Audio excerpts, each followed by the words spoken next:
প্রিয়, প্রাণ প্রিয়, চোখের মণি, আর যা পারবে সব লকআপ লাগিয়ে দিচ্ছ, লাগাও। যখন বলবে বুঝবে চাচা বেলা হলে, বুঝতে পারছেন না এখন কি করছে? ধর্মনিরপেক্ষ দেশ, কোনো ধর্মের মানুষকে এইভাবে কাজ করা যায় না। এখন উনি জগন্নাথ ধামের প্রসাদ বাড়িতে বাড়িতে পাঠাচ্ছে। এবারে ধর্মনিরপেক্ষ ভারতবর্ষ এটা। কালকে কোনো মুখ্যমন্ত্রী যেতে বলে কুরবানির গরুর গোশ বাড়িতে বাড়িতে পাঠাবো, এটা মেনে নেবে কি? উচিত হবে? হবে কি? কোনোদিন হবে না এটা। কারণ কুরবানির গরুর গোশ সবাই পছন্দ করে না। অনেকের ধর্মীয় বিশ্বাস এর কথা বলবো না, ধর্মে অনেক চর্চা আছে, বিতর্কে আমি যাব না। অনেকে গোমাংস খায় না, কারণ ওটা একটা ধর্মীয় ব্যাপার থাকে। আবার কুরবানি দিলে পাঠালে আরো বেশি ব্যাপার, ধর্মীয় ব্যাপার, তাই নিয়ে যাবে কি? কেউ উচিত হবে কি? ঠিক যেমন ওটা উচিত হবে না, তাহলে মুসলিম, হিন্দু, খ্রিস্টান, জৈন বিভিন্ন ধর্মের মানুষ পশ্চিমবাংলায় বাস করে, আপনি প্রত্যেকের বাড়িতে প্রসাদ পাঠাচ্ছেন কি করে? বুঝতে পারছেন না? এই ব্যর্থতা ঢাকার জন্য এই কাজ করছে, ব্যর্থ হয়েছে। 2011 সালের আগে পশ্চিমবাংলার প্রত্যেকটা নাগরিকের মাথা পিছু 12,000 টাকা ঋণ ছিল, আর 2025 সালে প্রত্যেকটা নাগরিকের মাথার উপরে 60,000 টাকার বেশি ঋণ হয়ে গেছে। ও কালকে তো ক্ষমতা থেকে চলে যাবে, বাংলাটাকে ধ্বংসের দিকে কে নিয়ে যাচ্ছে? এবার আপনি বলবেন আপনার মাথার ঋণ কেন? আমের বয়ে গেছে বাড়লো ঘোড়ার ডিম, আপনি জানেন না এই দামের মালের দাম বাড়বে, ওখান থেকে ঋণ মুকুব করানোর জন্য তোলা হবে। অর্থাৎ আপনি সরষার তেল কিনবেন আজকে 100 টাকা কিলো, কালকে 150 টাকা হয়ে যাবে, কারণ এই 50 টাকা তুলছে, হয়তো ঋণ মুকুব করবে। তাহলে ক্ষতি কি হবে? আপনারা হবেন। 2011 সালের আগে গল্প দেখিয়েছিল হিন্দু মুসলমান বিপদে আছে, মুসলমানরা ঢালাই ভোট দিল। মুসলমান কি বিপদ মুক্ত হয়েছে? আপনারা বলুন বিপদ মুক্ত হয়েছেন? আরো বেশি বিপদের দিকে চলে যাচ্ছে। এখন তো মাদ্রাসা মসজিদের জায়গা কেড়ে নেবে বলছে, আর রাজ্য সরকার বলছে, বরঞ্চ উল্টে কি বলছে, যে পশ্চিমবাংলায় প্রতিবাদ করবে আমি তার থেকে বড় শত্রু আমার থেকে আর কেউ হবে না। উল্টে আমার বিপদে পাশে দাঁড়ানো তো দূরের কথা, আমাকে যে বিপদের দিকে ঠেলে দিচ্ছে বকলমে, সেই বিজেপিকে এরা সাপোর্ট করছে। মুসলমানকে বাঁচাবার স্বপ্নকে দেখিয়েছিল 2011 সালের আগে, ওয়াকাফ সম্পত্তি ফিরিয়ে দেওয়া হবে, চাকরিতে মুসলমানরা বৃদ্ধি পাবে, মুসলিম মহিলারা এম্পাওয়ার হবে, স্বাবলম্বী হবে, মুসলিম ছেলেপুলে উচ্চশিক্ষায় শিক্ষিত হবে, অনেক গল্প শুনিয়েছিল। আজকে 14 বছর এই সরকারটা চলছে, আপনারা অনেক বুথের মানুষ আছেন, আস্তে আস্তে দেখছিলাম মাইক তো অনেক দূরে লাগিয়েছে, ঠিক কাজ করেছো। অনেকে ভয়ে আসতে পারে না, ঠিক কাজ, দারুণ কাজ করে, বুদ্ধিমানের কাজ করেছে অ্যাডভোকেটকে আমি ধন্যবাদ জানাবো, একটা বুদ্ধিমানের কাজ করেছে। আরে উকিল সাহেবদের তো বুদ্ধি একটু বেশি হয় আমাদের থেকে, তাই না? তো এইটা খুব ভালো কাজ করেছে। অনেকে ভয়ে আসলে চমকাবে ধমকাবে, ও বাজারে বসেই শুনছে যে ভাইজান দিচ্ছে, ওখানে হাসছে মনে মনে, ঠিক কাজ করছে। তো বাজারের মানুষ শুনছে। তো 2011 সালের আগে কি বলেছিল? মুসলমানরা বিপদে আছে, মুসলমানকে আমি বিপদ থেকে উদ্ধার করবো, আমাকে ভোট দাও। মুসলমানরা ভোট দিয়েছে, বিপদ থেকে উদ্ধার হয়েছেন? হলে বলবেন। আমি একটা উদাহরণ দিচ্ছি, আপনারা এত মার্কেটে মাইক আছে, আপনার এলাকায় নতুন বুথে একটা শিক্ষা প্রতিষ্ঠান তৈরি হয়েছে, কেউ বলতে পারবেন? উল্টে পশ্চিমবাংলায় 8,500 স্কুল বন্ধ হতে চলেছে। 8,500 স্কুল বন্ধ হলে ক্ষতি কার হবে?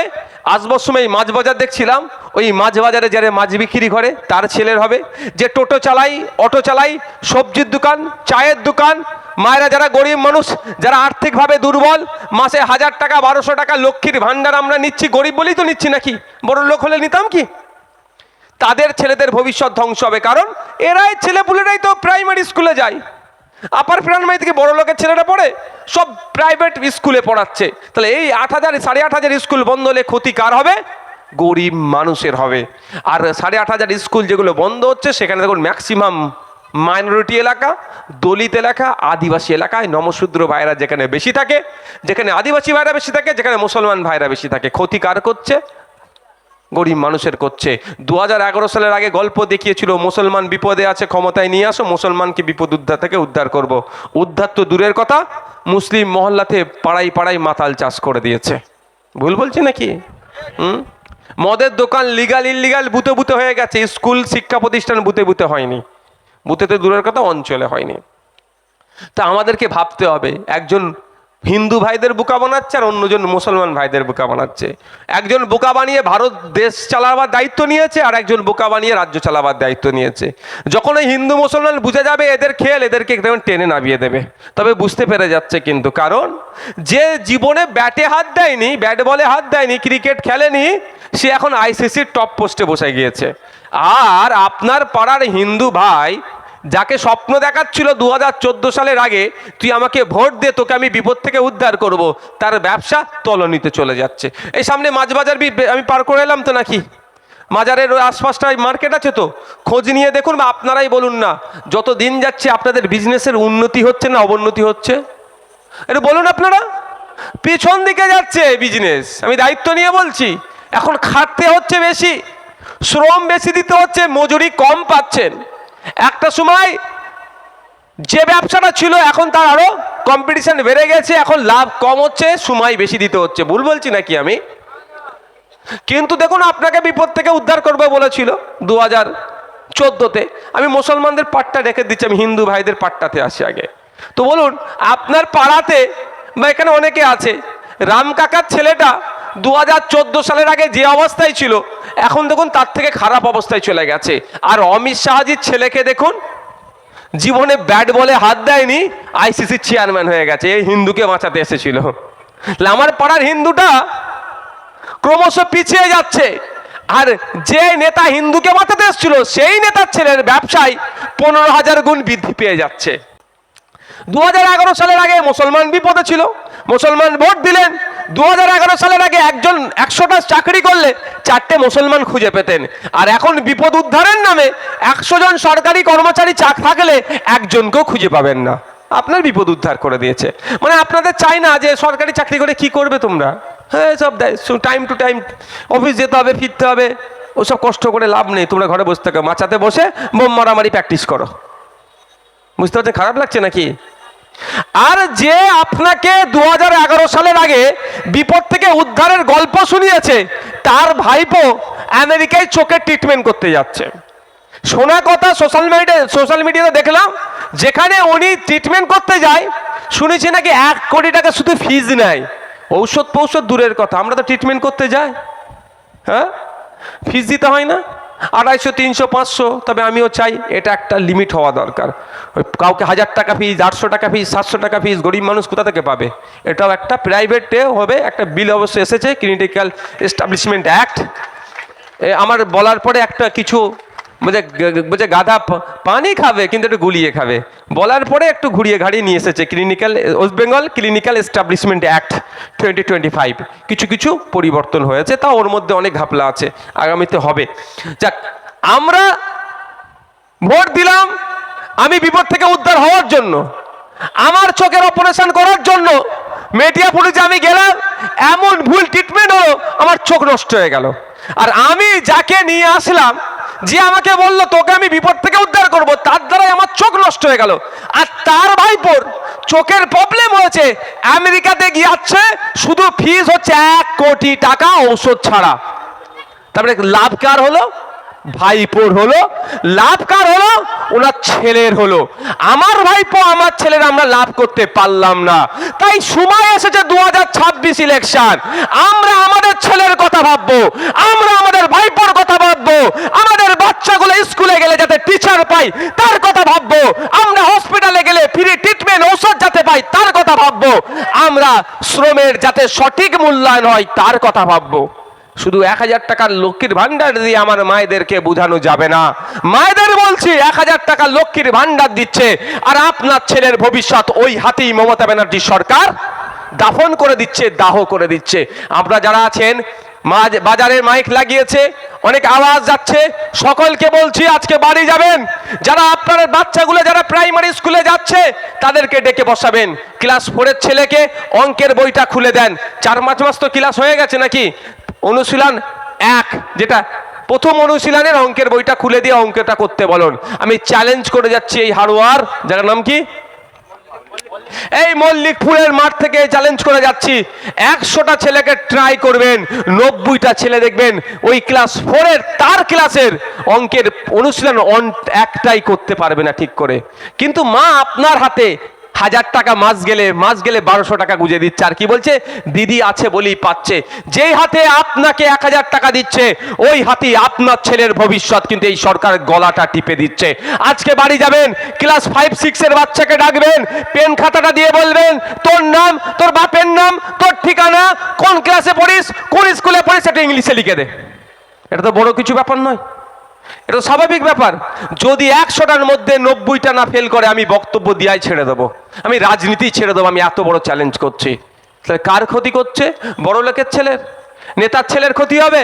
নেতার ছেলের ক্ষতি হবে না, লাঠিয়ালের ছেলের ক্ষতি হচ্ছে। এটা যারা মারামারি করছেন, সেই শুভেন্দু কথা শুনে ধর্মীয় স্লোগান তুলে অন্যজনকে মারছেন, বা তৃণমূলের কথা শুনে জয় বাংলা দিয়ে অন্যজনকে মারছেন, তাদের ছেলের কিন্তু আর যারা আমরা 1000-1200 টাকা দিচ্ছে ছাড়বেন না। আমি তো ভাই মায়েদেরকে 5000 টাকা দেওয়ার পক্ষে, 1000-1200-র পক্ষে নয় ভাই। এই লক্ষ্মীর ভান্ডার যেটা বলছে, আমি 5000 টাকা মায়েরা মাসে পাক, তার আমি পক্ষে। 1000 টাকায় কি হবে? হ্যাঁ, তার পরিবর্তে অল্প কিছু মায়েরা কাজ করুক, সেটা আমি চাই। কিন্তু 1000-1200 টাকা দিচ্ছে আর ভবিষ্যৎগুলো ধ্বংস করে দিচ্ছে।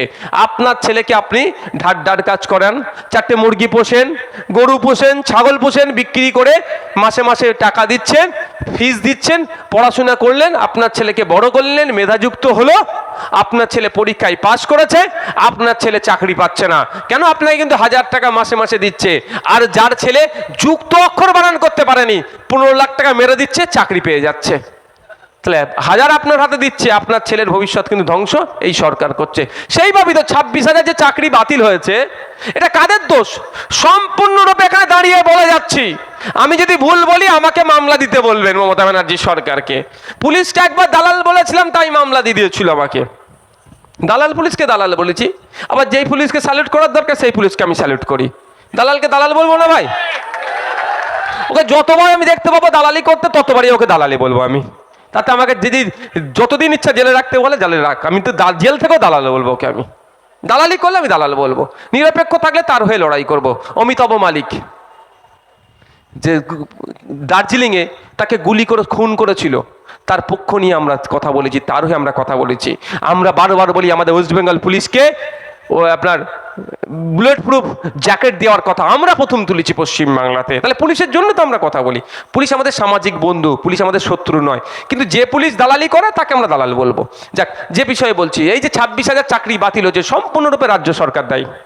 দুর্নীতি করেছে কাউকে টাকার বিনিময়ে বা অন্য কোনো, মোবাইলটা দাও, অন্য কোনো কিছু বিনিময়ে, কারণ অন্য দাও না, তোমার তো ভিডিও চলছিল, টাইমটা দেখবো আমি। কারো ঘড়ি, একটা তো ঘড়ি দাও, একটা ঘড়ি দাও। অন্য কিছু অবৈধ পন্থার বিনিময়ে চাকরি হলো, আর আপনার বাড়ির ছেলেগুলোর কি হলো? চাকরি বাতিল হয়ে গেল। কিন্তু 1000 টাকা 1200 টাকা টাইম টু টাইম পেয়ে যাচ্ছেন। কিন্তু আপনার ছেলে যেটা মাস গেলে যে 30-35-40 হাজার টাকা ইনকাম করার যার ক্ষমতা ছিল, আপনাকে মাস গেলে 1200 টাকা, বছর গেলে বা মাস গেলে 1000 টাকা, বছর গেলে 1200 টাকা, 12,000 টাকা দিয়ে তার ভবিষ্যৎ ধ্বংস করে দিচ্ছে। যে মাস গেলে 36,000 ইনকাম করবে, তার ভবিষ্যৎটা আপনার হাতে 1000 টাকা দিয়ে ধ্বংস করে দিচ্ছে। তাই মায়েদের বলবো, আজ চিৎকার করতে হবে, আওয়াজ তুলতে হবে, আওয়াজ তুলতে হবে যে এই 1000-1200 দিয়ে ভুলে গেলে চলবে না।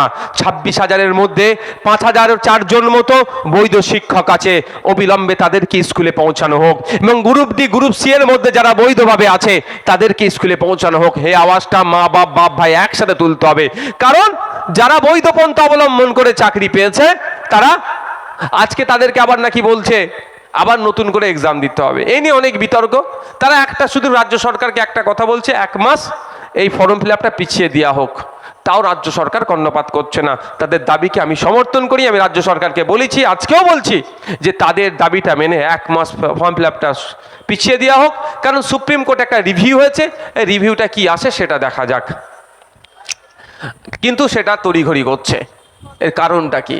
উনি গ্রুপ এই plan A, plan B, plan C, plan ডির কথা বলেছিলেন তো মমতা ব্যানার্জি, কারো চাকরি যাবে না। কিন্তু আজকে দেখুন 26,000-এর চাকরি বাতিল হলো। বৈধ যারা আপনার আমার বাড়ির গরিবের সন্তান যারা, তারা পড়াশোনা করে মেধার ভিত্তিতে যারা চাকরি পেয়েছিল, তাদের আছে চাকরি বাতিল হয়েছে। তাদেরকে নতুন করে পরীক্ষায় বসতে বলেছে। অনেকে জ্ঞান দিচ্ছে তারা তো মাস্টার, তারা তো কেন তারা পরীক্ষায় বসতে অসুবিধা কোথায়? কম্পিটিশান ভাই অনেক টাফ হবে। আমি ভলিবল প্লেয়ার ছিলাম, এখানে অনেক ফুটবল প্লেয়ার আজ থাকতে পারে আপনাদের এখানে, ক্রিকেট প্লেয়ার, আমি ভলিবল প্লেয়ার ছিলাম। স্পোর্টস কোটায় রিক্রুটমেন্ট হয়, স্পোর্টস কোটা আগে চাকরি ছিল 2%, আমাদের রাজ্য সরকারের আমলে সেটাও বন্ধ হয়ে গেছে। স্পোর্টস ইউনিভার্সিটি করছে প্রাইভেট, সোমবার আমি বলবো, কান গরম করে দেবো। যদি দুর্ভাগ্য বিধানসভার মধ্যে কি বলছি সেটা তো টিভিতে দেখানো যায় না, দেখায় না, ওই জন্য অসুবিধা হয়ে যায়।